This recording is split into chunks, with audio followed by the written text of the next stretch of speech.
इस बीच हम आपको मैप के जरिए भी बताएंगे कि किस तरीके से ये झटके महसूस किए गए हैं। इसकी तीव्रता 6.2 मापी गई है और वॉल के जरिए हम आपको बता रहे हैं। देखिए नेपाल ये इसका एपिसेंटर, लेकिन नेपाल में एपिसेंटर जहां पर आधे घंटे में 2 बार झटके महसूस किए गए और उसका कारण ये हुआ कि पूरा जो दिल्ली एनसीआर का इलाका है और जो उत्तर भारत है, खासकर हम बात करें उत्तराखंड की, हम बात करें दिल्ली की, हम बात करें हरियाणा की, हम बात करें उत्तर प्रदेश की, यहां पर ये झटके महसूस किए गए हैं। हमारे सहयोगी ग्राउंड जीरो पर मौजूद हैं जो आप तक तस्वीरें पहुंचा रहे थे।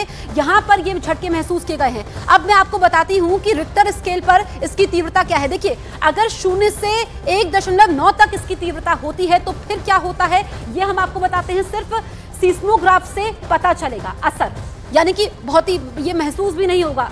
2 से अगर 2.9 तक तीव्रता होती है तो हल्के झटके आएंगे और कुछ लोग इसको नजरअंदाज भी कर देते हैं।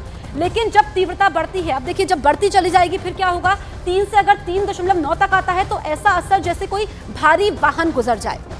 अब अगर 3.9 से ऊपर होता है यानी 4 से 4.9 तो खिड़कियां टूट सकती हैं, दीवारों पर टंगी तस्वीर गिर सकती है। जैसा कि नेपाल में इतना भूकंप आया, तीव्रता 4 से ऊपर थी।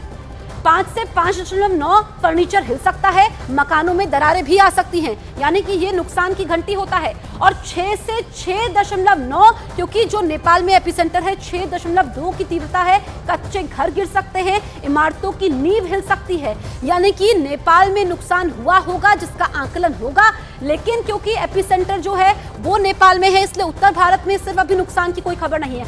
अब अगर 7 से 7.9 का भूकंप आता है तो इमारतें गिर जाती है, यानी कि जब रिक्टर स्केल पर तीव्रता 7 से ऊपर होती है तो यह विनाशकारी माना जाता है। ऐसे में 7 से 7.9 की तीव्रता, अब अगर इससे ऊपर होता है यानी कि 8 से 8.9 तक होता है तो इमारतों के साथ बड़े पुल भी गिर जाते हैं, सुनामी का खतरा भी रहता है। यानी कि जैसे जैसे रिक्टर स्केल पर तीव्रता बढ़ जाती है उसके बाद विनाश बढ़ता है। 9 और उससे ज्यादा 2011 में जापान में सुनामी जैसी तबाही आ सकती है।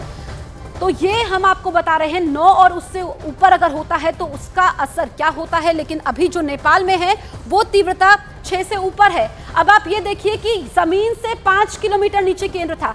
जब भी विनाश होता है यानी कि जो नुकसान होता है, डेप्थ कितनी ज्यादा है ये सबसे महत्वपूर्ण होता है। जो डेप्थ है यानी कि 5 किलोमीटर जमीन से नीचे है और नेपाल में भूकंप का केंद्र है जमीन से 5 किलोमीटर नीचे, जिसका असर ये हुआ कि उत्तर भारत में भी काफी देर तक धरती हिलती रही और लोग घरों से दफ्तरों से बाहर आ गए। अब ऐसे में 1-2 चीजें होती हैं जो वैज्ञानिक हमेशा बताते हैं कि एक तो तीव्रता जितनी ज्यादा होगी उतना नुकसान होगा, और दूसरी अहम बात कि डेप्थ कितनी होगी। अभी डेप्थ बताई जा रही है जमीन से 5 किलोमीटर नीचे। तो ये हम आपको बता रहे थे कि जब भूकंप इतनी तीव्रता का होता है तो फिर कैसा उसका असर होता है।